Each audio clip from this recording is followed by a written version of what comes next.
Hello ladies and gents, welcome to today's video. This is your favorite guitar nerd, Marcos Aguirre, and today I'm going to show you guys how to change preamp tubes.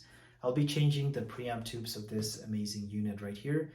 This is a Lee Jackson GP-1000, an incredibly well made and unique sounding preamp from the 80s, and all of you children of Bodom fans know exactly what this is. This was Alexi Laiho's and Rope Latvala's secret weapon in getting that incredibly sounding mid-range tone that they're remembered for. So in this video, I'm going to show you guys how I go about changing preamp tubes on this unit and hopefully answer some questions you might have if you've never changed preamp tubes. So first and foremost, is it safe? If you can follow some simple steps, then yes, it can be super safe and super easy. This video will drag on a little longer than it has to, but the purpose of this video is to not only show you guys how I do it, but answer some questions you might have if you've never done this before. So first and foremost, disconnect your unit from the power. That should be an obvious thing. If you can do that, then the rest should be pretty straightforward. Also, I forgot to mention, the second half of this video is going to be dedicated to sound demoing this really unique preamp. So if you're interested in that only, just skip forward. I'll put timestamps on this video, and let's get started. So the new tubes I'll be installing in this preamp are three 12AX7 tubes by Electro Harmonics. They're just your standard tubes. They don't have gold pins or anything like that, but I'm sure they'll get the job done.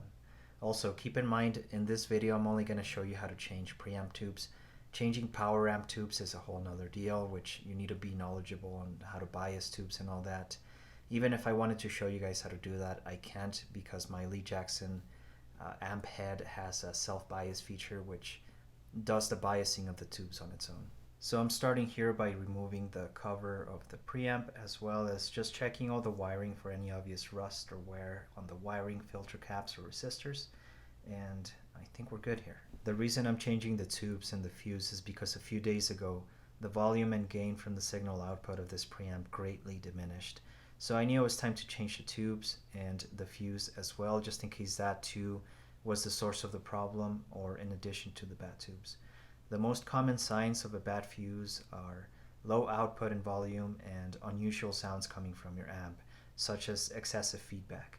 The most common signs of bad tubes are the same as with a bad fuse, but with the addition of crackling and popping in your amp signal, or if your preamp just straight up doesn't work. So here I already took the tube caps off, for which you only need to turn and pull and they should almost come off by themselves.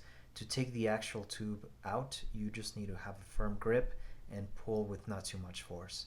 If the tube is giving you a hard time, just wiggle it a little bit and it should come off pretty easy. But that's all there is to taking out a tube from the socket. Pretty easy, straightforward, and simple. If your unit is unplugged, that's the main thing, the only thing I think. And yeah, that's all there is to it. If you guys were waiting for the tubes to explode in my hand, then I'm sorry to disappoint you. I'd like to check the old tubes for any signs of wear, but I don't see anything obvious on these old groove tubes. Also, I think they look neat. When installing the new tubes, let the pins on the tubes and the sockets guide you, as there's a particular way they have to go in. I also used my bare hands to hold the new tubes, so now I'm going to have to use a glove and sterile gauze from the OR I work in to clean the tubes of any fingerprints. You don't want to leave fingerprints on the new tubes because the oil from human hands sticks to the tubes and draws heat away from the tube when in use. Inserting the new tubes should be pretty easy and straightforward if you use the pins and the sockets to guide you. If you feel like you're having to force the tube in too hard, it might be in the wrong position, and putting too much force on it might bend the pins on the tube, so be careful. Repeat the process for all the tubes and clean off any fingerprints that you might have left. Changing the fuse, I know I didn't talk about that too much, so it's pretty straightforward as well. You just kind of swap it, but you just absolutely got to make sure that it's the same amplitude, and if it's time delayed or slow blow as they call it, you just got to make sure it's that before you change it out so you don't cause any permanent damage. Finally, you just put the tube caps back on and you put the preamp together with the cover and just make sure everything looks as it should, and that should be all there is to it. Now for the fun part. Let's test this baby out and make sure changing the tubes and the fuse solve the problem.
Thank you guys so much for watching. If you have questions, comments, concerns concerning this video, just drop them in the comment section.